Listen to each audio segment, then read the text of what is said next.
Mr. Chairman, Mr. Vice President, ladies and gentlemen, I haven't had such a tribute like that for a very long time. It's such a joy.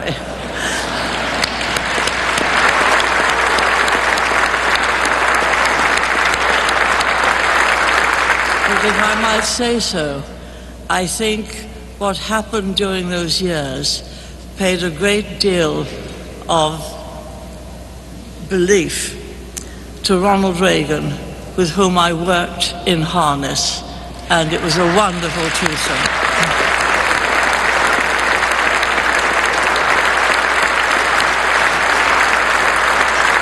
Vice President Cheney, you pay me particular distinction by your presence here this evening, and I'm delighted that you've been allowed to break cover.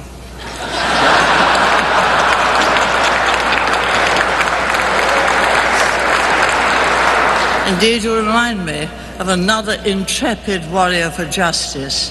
As the verse goes, they seek him here, they seek him there. Those Frenchies seek him everywhere. Is he in heaven, is he in hell? That damned elusive Pimpernel.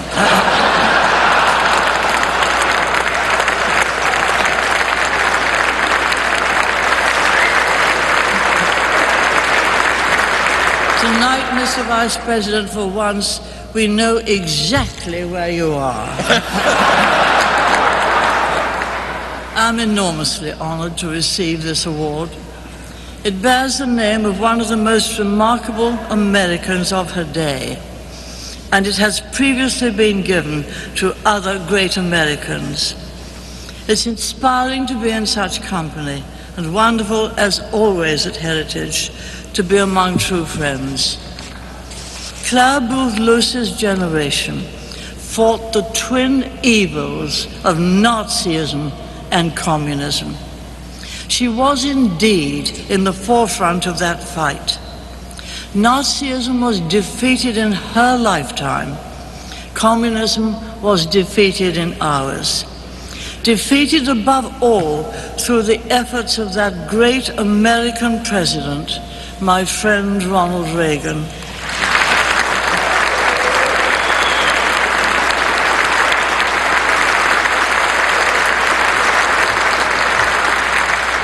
His name is remembered in the title of this building, and it will be remembered for as long as there are men and women on this earth who value their liberty and honor those who secure it.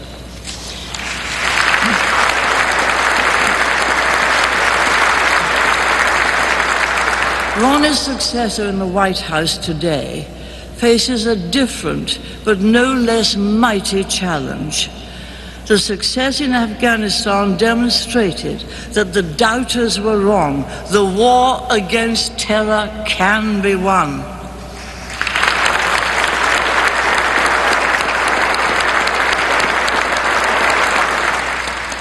But we still confront today a twin-headed monster of terrorism and of proliferating weapons of mass destruction. And both these heads must be removed if the beast itself is to be destroyed. Evil, it is true, has always been with us. But evil was never so technically sophisticated, never so elusive, never so devoid of scruple, and never so anxious to inflict civilian casualties. The West must prevail, or else concede a reign of global lawlessness and violence unparalleled in modern times.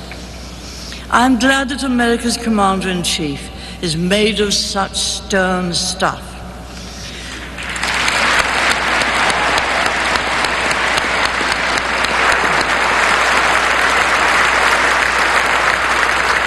Glad, too, that he's assisted by Vice President Cheney and others in this room. I'm also proud that Britain stands where we must always stand, as America's surest and staunchest ally.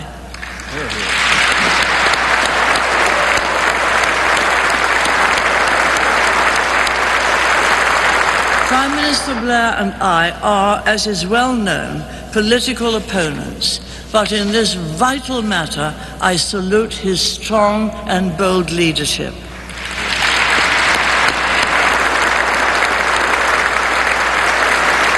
My friends, as the life of Clare Boothe Luce demonstrated, something more is required in politics than simple pragmatism.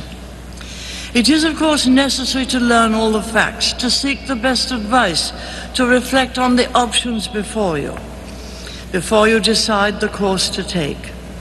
But experience shows that if you lack a coherent set of beliefs and principles, you will flounder. You must know already what you want and why, and broadly how best to attain it, if you are ever to deal effectively with the 1,001 crises that face you in government. And that is why think tanks like the Heritage Foundation are so crucial.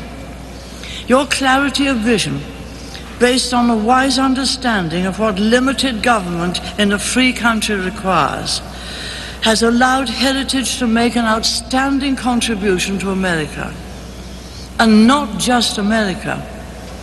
One mark of a country's political development is whether its politicians take seriously the prescriptions offered by Heritage scholarship to cure a nation's ills. And I'm sure, Ed, that you would agree. I heard you say here. It's a moment too soon, but you can say it again. Heritage is the sworn enemy of over-regulation, over-taxation, social engineering, and a lot more besides. Health fascism and environmental crime. It's a friend of opportunity, incentives, free trade, and an effective rule of law, national sovereignty, and strong defense. And so say all of us. Here, here.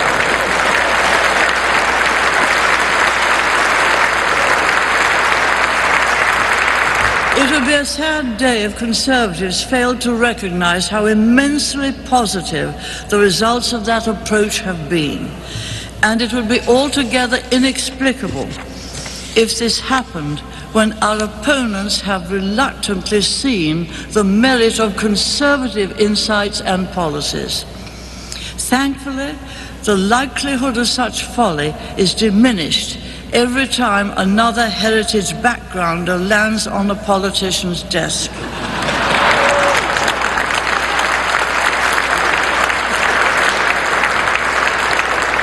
Please keep them landing. My friends, it is always good to come to America. Whereas other countries remind you of problems, America teaches you possibilities. America today is the only global superpower. Like it or not, and on balance I do like it, that is a fact. Only America has the reach and means to deal with Osama bin Laden or Saddam Hussein or the other wicked psychopaths who will sooner or later step into their shoes. The rest of the world can and should do more. But so often wealthy countries with much to offer and more to lose just cheer or grumble on the sidelines. I'm being pretty candid tonight, as you know.